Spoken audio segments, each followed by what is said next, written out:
Vamos abrir as nossas Bíblias no livro de Isaías, capítulo 53, versículo 10. Deus tem uma palavra nessa noite para mudar as nossas vidas, irmãos. Porque essa é a função da palavra: mudar, transformar, fazer existir, curar. Esse poder a palavra de Deus tem. Amém? Então nessa noite a palavra de Deus vai fazer isso. Ela vai curar, ela vai transformar, ela vai sarar, ela vai fazer existir. Porque esse poder está na palavra de Deus. No livro do Gênesis nós vemos isso. Quando Deus, pelo poder da palavra, Ele faz coisas existirem. Deus, pelo poder da palavra, Ele tira a costela de Adão, mas Ele sara. Deus, pelo poder da palavra, traz providência. Então, a palavra faz isso nas nossas vidas. Ela é poderosa para fazer isso. Todos acharam Isaías 53? Amém. Versículo 10. Todavia, ao Senhor agradou moê-lo, fazendo-o enfermar. Quando a sua alma se puser por expiação do pecado, verá a sua posteridade. Prolongará os seus dias, e a vontade do Senhor prosperará na sua mão. Vamos orar ao Senhor? Bota a mão no teu coração e curve a tua cabeça. Pai, eis aqui, Senhor, a tua palavra poderosa, Deus. Fala com a tua igreja, Senhor, nesta noite. Pai, fala com o teu povo, Pai. Que possa ser, meu Deus, essa noite, noite de transformação, noite de libertação, noite, Jesus, onde nós vamos ter coragem, Pai, de assumir, meu Deus, os teus propósitos e as tuas vontades em nossas vidas, Senhor, e vivê-los, meu Pai, para a honra e glória do teu santo nome. Amém, amados? Glórias a Deus. Essa passagem que nós acabamos de ler se refere a Jesus Cristo. Mas eu quero nessa noite tirar algumas lições, alguns tópicos que servem para mim e para a sua vida. Porque algumas coisas que foram escritas para Jesus Cristo servem para mim e para você. Então eu peço a você que você abra realmente o seu coração e entenda o que o Espírito Santo quer falar com você nessa noite. Porque a palavra de Deus, ela quer trazer à existência coisas novas na sua vida. E o que está quebrado, a palavra de Deus quer restaurar. O que está faltando, a palavra de Deus quer fazer existir. Ela é poderosa. Mas nós precisamos estar com o nosso coração aberto para receber essa palavra. O profeta Isaías, ele fala que foi do agrado de Deus fazer Jesus enfermar. Foi do agrado de Deus pegar a alma de Jesus e colocar como expiação pelo pecado, para que a posteridade, ou seja, para que o futuro viesse a ver que Jesus é Senhor, que Ele é Deus.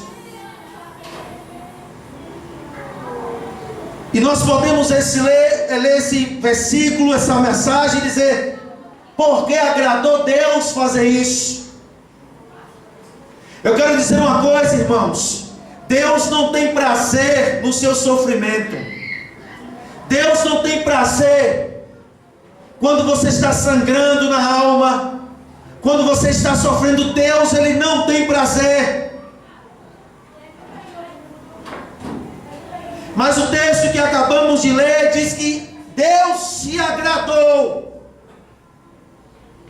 em fazer Jesus enfermar, em fazer Jesus sofrer.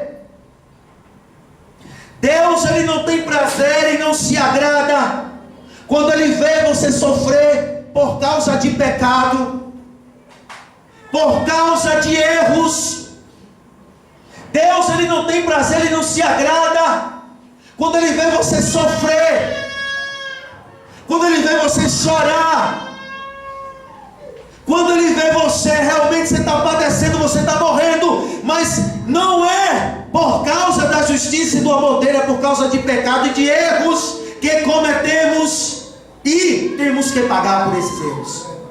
Dessa forma Ele não se agrada, Ele não tem prazer. Mas essa palavra diz que Deus se agradou em fazer Jesus enfermar, ou seja, sofrer,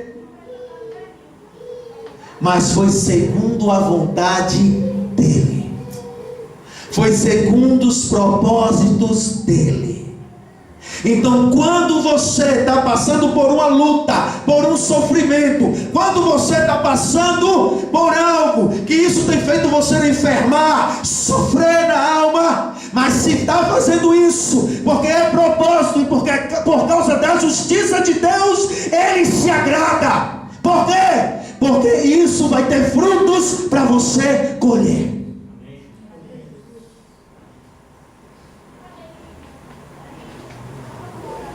A Bíblia diz que a tristeza, segundo o mundo, gera morte. Mas a tristeza que é gerada por Deus em minha vida e em sua vida, gera vida. E Jesus, Ele foi fonte de vida, porque os propósitos de Deus se cumpriu nele, e na carne dele, literalmente. Jesus fez o que fez em 3 anos de ministério sobre essa terra, porque Ele aceitou o plano de Deus, e no plano de Deus, tinha uma fase que era carregar a cruz, ser chicoteado, ser traído, ser cuspido, para que o fruto daquela injustiça fosse colhido em justiça por Deus. E quais são os frutos disso hoje? Quais são os frutos desse sofrimento de Jesus? Irmão, os frutos é eu e você. Os frutos é esse irmão que está aí do teu lado. Os frutos é a tua família que está na presença de Deus. Os frutos é você, é a sua vida que está na presença do Pai. E como esse texto se aplica a mim e a sua vida nessa noite de Santa Ceia? Porque como eu já expliquei várias vezes, eu explico. Isso não é apenas um ritual simples, mas é um ritual que tem que mexer com a minha consciência e a sua consciência. Porque se você pega esse pão e esse cálice, come e bebe, fechando os olhos, pensando no nada, pensando em quem ficou em casa, pensando no dia de amanhã, o que é que vai fazer no feriado, você está comendo do cálice e bebendo do vinho injustamente. É um momento onde temos que trazer à memória o que foi que o Senhor passou para que estivéssemos aqui. Porque tudo de bom que Deus gerou na vida do homem, teve uma hora que teve que passar pelo processo da dor, do sofrimento. Todo homem e mulher de Deus que geraram grandes milagres, que foram caminhos, condução de grandes coisas de salvação, de santificação para a humanidade, em um momento tiveram que padecer dores, sofrimento. Quantos têm planos de Deus aqui na vida? Então você acabou de assumir que está preparado para passar também pelo sofrimento. Porque no plano de Deus tem uma etapa que é sofrer. E por incrível que pareça, a igreja chegou nessa etapa de sofrer, de carregar a cruz, de dizer não para si mesmo, para que o plano do Senhor seja executado na vida da igreja. Aleluia. Amém? E o Senhor me revelou coisas nesse texto que eu gostaria de compartilhar com os irmãos. Não feche a sua Bíblia, me acompanhe o texto para você compreender o que Deus quer falar com você. O que o Espírito Santo quer falar na sua vida, meus amados. Amados, eu nunca vi ninguém carregar um troféu em uma linha de chegada de corrida, ou uma medalha, sem suar, sem sofrer. Ninguém chega a uma linha de chegada dando risada, irmão. Mas todos os campeões de maratona, eles chegam expressando o sofrimento e o desgaste pela luta e pela prova que ele passou para conquistar aquele propósito, aquele ideal. Se você vê uma pessoa cruzar a linha de chegada com um sorriso aqui, pare e examine, porque ele deve ter cortado o caminho, ele deve ter trapaceado. Porque geralmente, irmãos, quando cruzamos a linha de chegada, quando somos aprovados por Deus, quando passamos pelo teste, pela prova do sofrimento, o troféu, o prêmio não importa, porque propósitos maiores foram gerados dentro desse sofrimento, dentro dessa caminhada, o que te levou a menosprezar o prêmio, porque você amadureceu espiritualmente. Amém? Amém. Primeiro tópico, dentro desse versículo que o Senhor falou comigo. Primeiro tópico: o sofrimento de Jesus Cristo agradou a Deus, pois traria resultados positivos.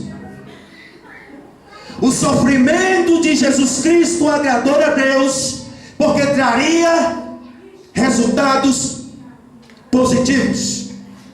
Então, primeiro tópico: por que o seu sofrimento hoje, por amor a Cristo, por amor à palavra, por amor ao Senhor, por amor ao seu Salvador, agrade a Deus? Por quê? Porque vai gerar bons frutos, vai gerar resultados positivos. Glória a Deus. Aleluia. Todo sofrimento gerado por Cristo, por causa de Cristo, na sua vida, na minha vida, nesse ministério, na sua família, vai trazer resultados positivos. Aleluia, glória a Deus. Muitos pensariam que o sofrimento de Jesus era em vão. Muitos pensaram, até o próprio demônio, Satanás, ele pensou: acabou, está destruído, foi tudo em vão. Mas os planos de Deus não podem ser frustrados. Os planos de Deus são executados. E gerou cada sofrimento, cada parte que Jesus sofreu, sangrou de uma forma desumana aos olhos dos humanistas, das pessoas que se colocam acima de Deus, acima do senhorio, acima da vontade de Deus. Esse Deus é um Deus mau, é um Deus que não presta. Quero dizer para você nessa noite que Deus é soberano, Ele é sobre tudo, Ele é sobre todos. Ele tem um trono que está exaltado na glória, acima de todos o trono, e Ele tem poder para fazer enfermar, para fazer adoecer, para moer, para quebrar, para que o nome dEle seja exaltado, para que o nome dEle seja glorificado, porque todo sofrimento gerado por Deus na minha e na sua vida é para colher bons frutos, resultados positivos. Aleluia. Glória a Deus. Amém? Amém. É para isso. É para isso, meus amados. É para colher resultados positivos.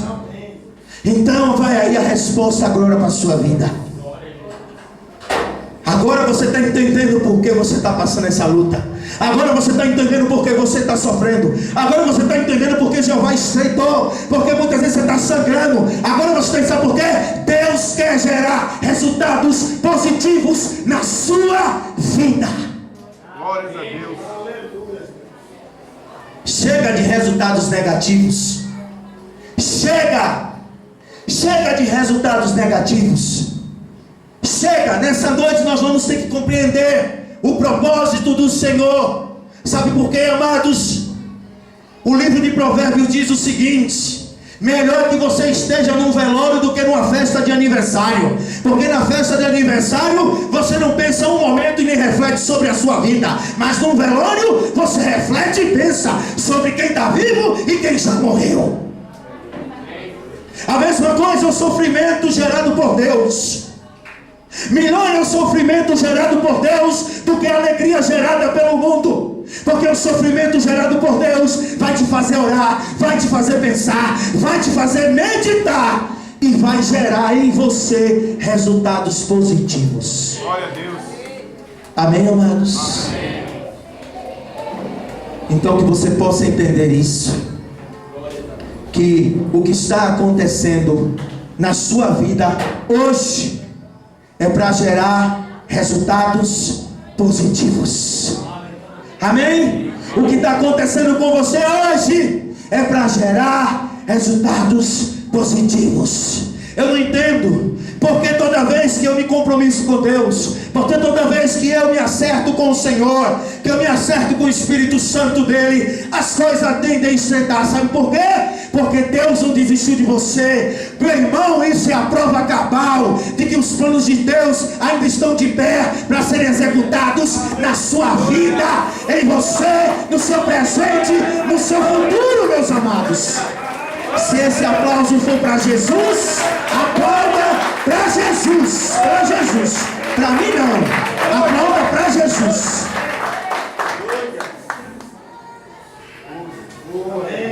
Porque se você tem compromisso com Deus e você não está passando pelo sofrimento que agrada a Ele, tenha medo. Sabe por quê? Porque você não está aliançado com Ele. Crente, ele não tem vida boa. Ele não tem vida fácil. O mestre falou: se perseguiram e quiserem matar-me a mim, imagine o que farão com vocês. Os apóstolos entenderam isso quando estavam sofrendo, apanhando. Sabe o que foi que eles disseram? Eles deram risada e começaram a dizer: ah, quanto tempo eu esperei por isso. É bom demais sofrer por amor a Jesus. Entenda bem a mensagem.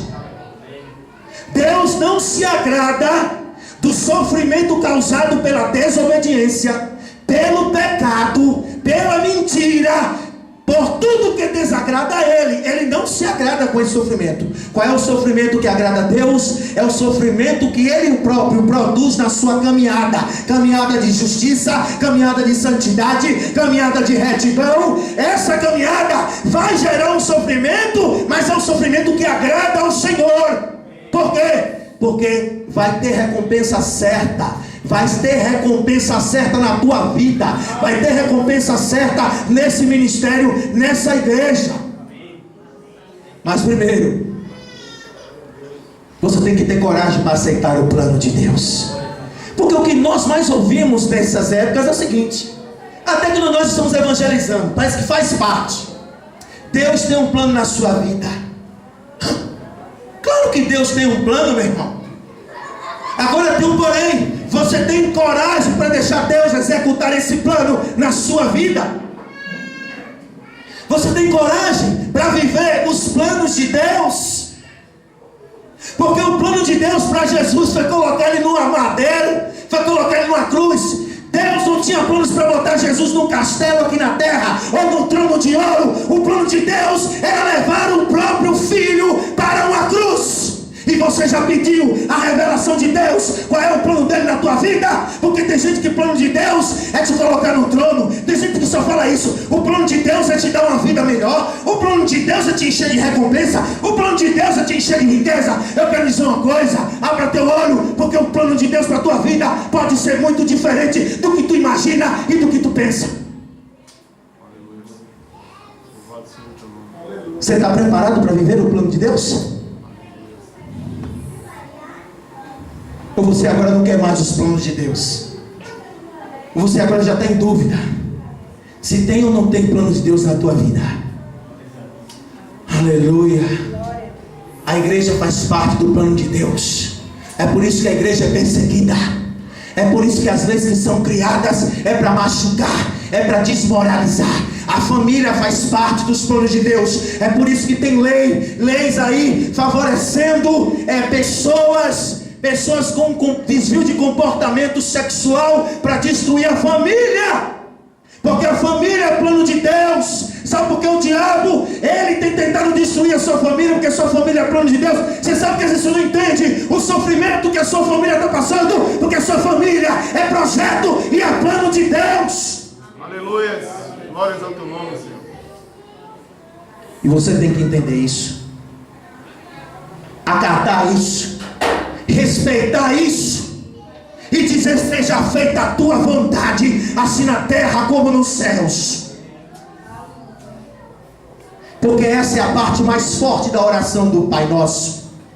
É quando o filho diz: seja feita a tua vontade, assim na terra como nos céus. E sabemos que a vontade de Deus não tem nada a ver com a nossa vontade.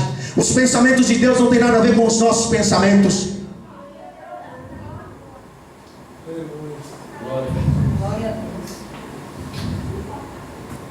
Tem pregadores e profetas que se arriscam. É muita ousadia. Eu não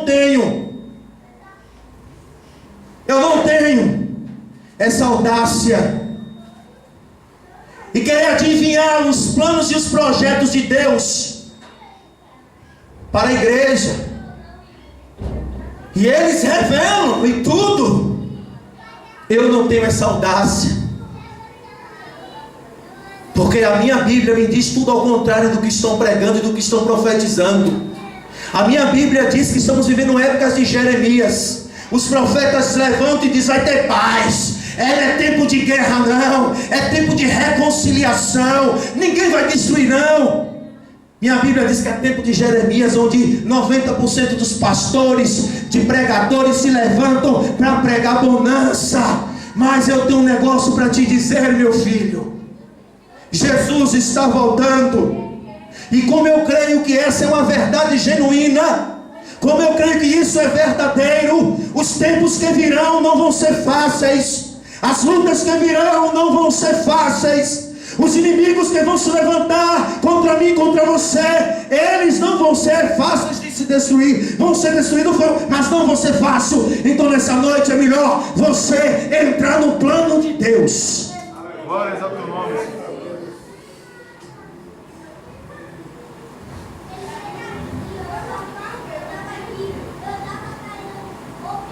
O Senhor veio e Ele falou, e muitos não deram crédito. Como Ele veio e falou? O reino dos céus já chegou, o reino dos céus já está aqui entre vós. Eles estavam cegos. Sabe por quê? Porque eles pensavam que era um tempo de bonança, eles pensavam que era um tempo de alegria. E Jesus estava dizendo, junto com João Batista: arrependam-se, arrependam-se, arrependam-se e deixe o plano de Deus entrar na tua vida. Se arrependa e faça parte do plano do meu Pai. E qual é o plano do Pai? Eles perguntaram. Aí Ele vai e responde: quem quiser vir após mim, negue-se a si mesmo, tome cada dia a sua cruz e siga-me. Esse é o plano do Pai. Esse é o plano do Pai para a igreja. Esse é o plano do Pai para mim e para você. Tem que carregar a cruz. A Bíblia diz que Ele não poupou o seu próprio filho. E por que Ele haveria de te poupar? Por que Ele haveria de ter pena de você? Se Ele não poupou um que foi reto, santo, digno, justo, puro, fiel, por que Ele vai poupar um infiel, pecador, irresponsável, que não quer nada com a hora do Brasil? É tempo de nós despertarmos para o grande plano do Senhor Jesus Cristo. Porque senão o bonde da salvação vai passar e você vai ficar sozinho na estação da perdição e da condenação. Sempre achamos que vamos ter uma nova chance. Sempre achamos que vai dar. Amanhã eu conserto. Hoje não deu para consertar, amanhã eu conserto. Eu quero dizer uma coisa para você: não deixe para fazer amanhã o que você pode fazer hoje à noite. Conserte hoje de noite. Ajeite hoje de noite. Repreenda essa preguiça do inferno, essa preguiça de Satanás, que fica dizendo: amanhã eu peço perdão, amanhã eu digo que amo, amanhã eu perdoo, amanhã eu conserto nada. Conserte hoje, porque você não sabe se você vai estar vivo quando sai dentro dessa igreja.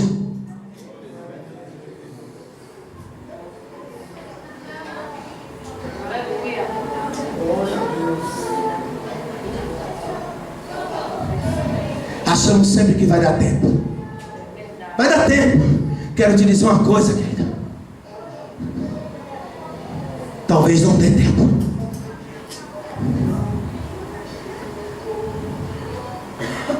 Peço a vocês que reflitam muito sobre o que o Espírito Santo falou com vocês.